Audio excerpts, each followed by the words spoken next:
Hi guys, in this video I'm gonna explain to you how to play the Assassin class. This is good for beginners but also good for people who have played Assassin before. The Assassin in BNS Neo is kind of different than what it was in live, so I suggest you watching this if you're planning to play Assassin, even if you played the old live version. This video is not going to be as high quality as I wished to make this guide, but I don't have that much time these days and I still want to give you guys an Assassin guide, so let's get into it. So first thing I'm going to be explaining is how all Assassin-based skills work. So if you have played Assassin before, you can skip this part. Let me take off all my accessories. So it's really bare basic skills. First, you have your Q. Q, E, and SS are basically your iframes.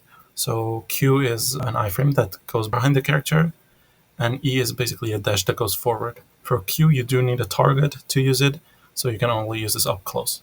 For tab, we have this, which switches position on whoever you use it on. This is just a kick that doesn't do much on its own, but if you upgrade it, this is one of your main skills as you go into stealth with this skill. Then you have this, which is an aerial. Whenever someone is stunned or dazed, you can use this to throw them in the aerial. There's another tab skill that you can use on people when they are knocked down, grappled, or unconscious. This skill is kind of useless, and I suggest you disable this. This skill is your tab escape. This is basically your CC escape. It's on a 36-second cooldown. You are able to escape from any CC, and you'll be thrown into stealth after you use the tab escape. Then you have Shadow Kick, which is the opposite of this Hook Kick. So this Hook Kick will get you into stealth when you upgrade it, and this Shadow Kick will get you out of stealth when you want to go to your decoy stance. For F, this is not a skill, but this allows you to ride the Dragon Pulses in the game. Close Shave is a Petrify that you're able to use on stunned opponents. They can't tab escape Petrifies, so it's like 1.6 seconds of untabbable CC. You can use this every time a target is stunned. This has no cooldown. So then you have your F skill in stealth. You can use this skill after you used your RMB skill in stealth. So this skill is only for stealth. Then you have this F skill, which is also a CC escape, but you can only use this one when you're dazed, knocked down, or unconscious for the first second. Then you have Stomp, which is kind of a meme skill. It does barely any damage. You're able to use it on knockdown and unconscious targets. Then you have Shadow Slip, which is a movement skill. Whenever you use Backstep or whenever you use your CC tab escape, you are able to click F and be behind the target. Then you have this F skill, which is able to use after you use Shadow Slip, which is this one, or after you use Decoy, which is your counter. This basically puts you behind the target and dazes the enemy. Then you have Shuriken Flurry, which is kind of a weak CC escape. It is an escape which you're able to use when you're knocked down.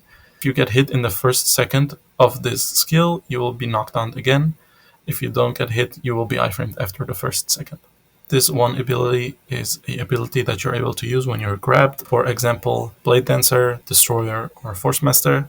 You can use this to deal DPS and kick the target while you're grabbed. Then you have Cyclone Sweep, which on the base skill is a unconscious CC skill. Whenever you use this on the target, they will be unconscious for 30 seconds. Then you have your One Approach skill. This will be your main skill to get into stealth. You're able to use this from 4 to 16 meters, so be aware of that. This will give you stealth for 6 seconds. I suggest you get this to a gray level at least, because it puts the cooldown on also 6 seconds, which makes you be able to be in stealth all the time. Then you have your ZCC. This inflicts knockdown on the basic skill, but when you upgrade this, you are able to also put it on Daze or even an Ice Mine, which freezes enemies. Then on your 2, you have Straddle, which is your ground counter. You can use this when you're knocked down, and when someone hits into it, you will stun the target. You will be iframed as well. You are able to use this when grappled, grabbed, or phantom gripped by Destroyer, Blade Dancer, or Force Master. When you use this skill in response to a skill of one of the classes that grabs you, you are able to escape it, if you timed as well. Then you have Time Bomb, which doesn't do that much on the basic skill, but when you upgrade it, it's going to be one of your main utility skills to maintain poison stacks. Then you have Decoy, which is your counter. You can use this whenever bosses do yellow attacks. All the yellow attacks are blockable. Whenever you have a successful counter, you move behind the target and have stealth for 6 seconds. Then you have Shuriken, which is basically a DPS skill. When you upgrade this, you can also get one poison stack whenever you use this. Then you have this X skill, which also gives one poison stack. You can use this after you resisted with Q, which is this one. Then you have this X Shuriken skill. Whenever you resist, you are able to use this. And then you have a second cast, which is this one. You are able to move behind the enemy. When you upgrade this skill can also be spec'd into a daze. Then you have Bolt Strike, which is a 2-second stun.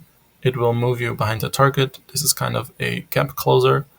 Then you have Shadow Slash, which is a DPS skill, but can also be spec'd into a knockdown. This gives you one stack of Venom, and this is going to be your main burst skill whenever you upgrade this.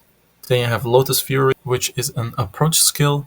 You're able to spec this into a stun, a resist, or the main one that you're going to be focusing on PvE, which is a poison stacking spec. Every time you hit the boss, you're going to stack one poison stack.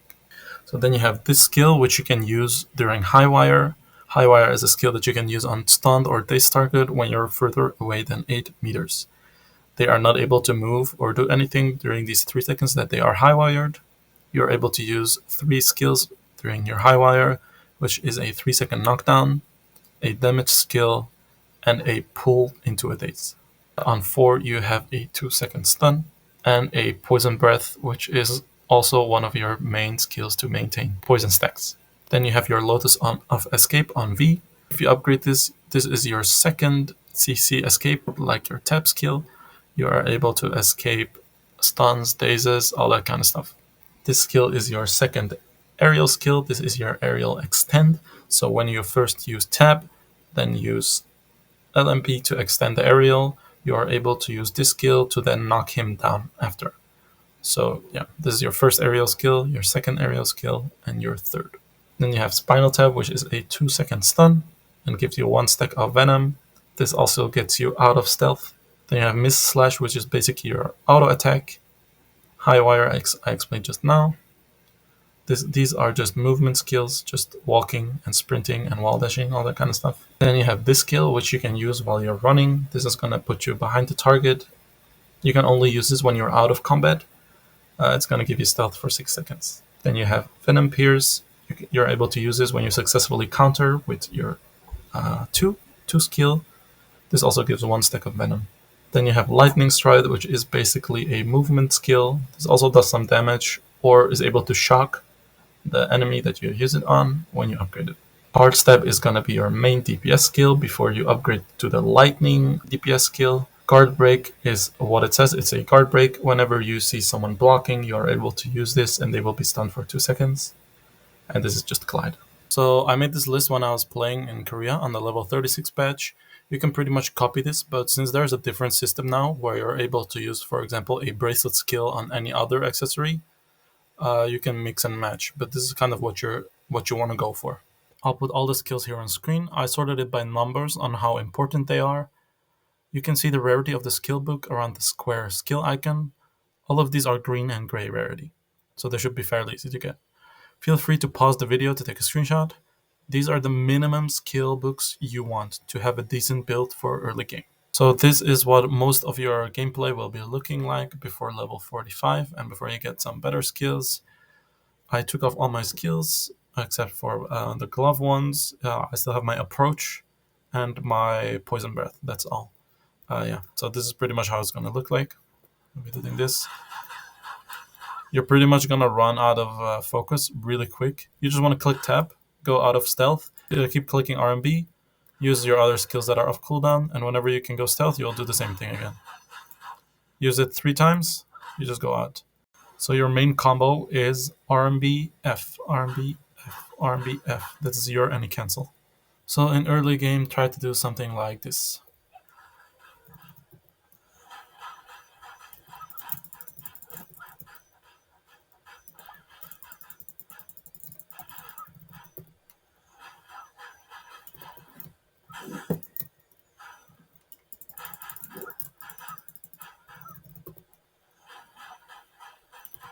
You'll be having a lot of focus problems at the start, so this is pretty much the only thing you'll be doing until you get like better skills and better gear.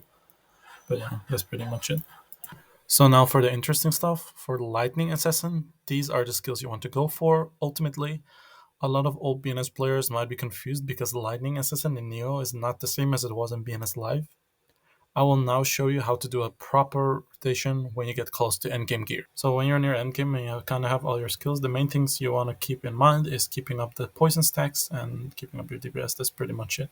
You basically cycle through the skills that give you a lot of poison. So I have C, I have my poison breath, and then I have my time bomb, and I also have my shuriken venom, which gives one in case all of them are on cooldown.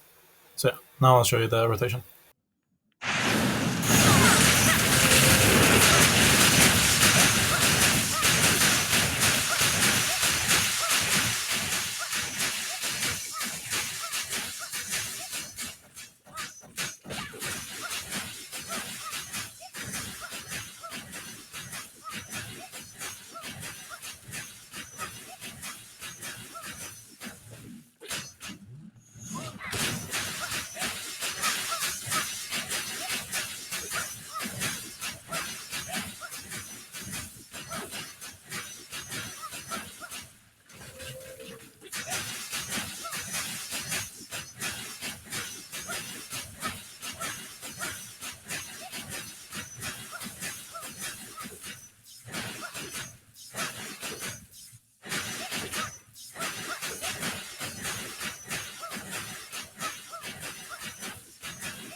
So for the people that say like I want to play stealth sim or whatever you're saying, everyone should always switch to lightning R&B. You can do the same thing Heartstep does, as I show you here. It's the same rotation Heartstep has, but you also have a rotation out of stealth. There's no reason not to switch to lightning. So with lightning, I already showed you two ways to DPS. There's actually a third way to DPS, and that is RMB LMB. With this, you never have to go stealth, other than putting on your poison as well. So with this one, this is also out of stealth. So the only thing you pretty much have to focus on is maintaining your venom stacks. That's pretty much all you need to know for Assassin. I might have forgot to mention some things, so sorry if I did. I don't have much time these days and kinda had to make this in a rush. I'll be streaming BNS Neo a lot these days, probably, so come check me out on YouTube and Twitch probably. Leave a comment if you have any questions, leave a like, and please subscribe. Bye bye.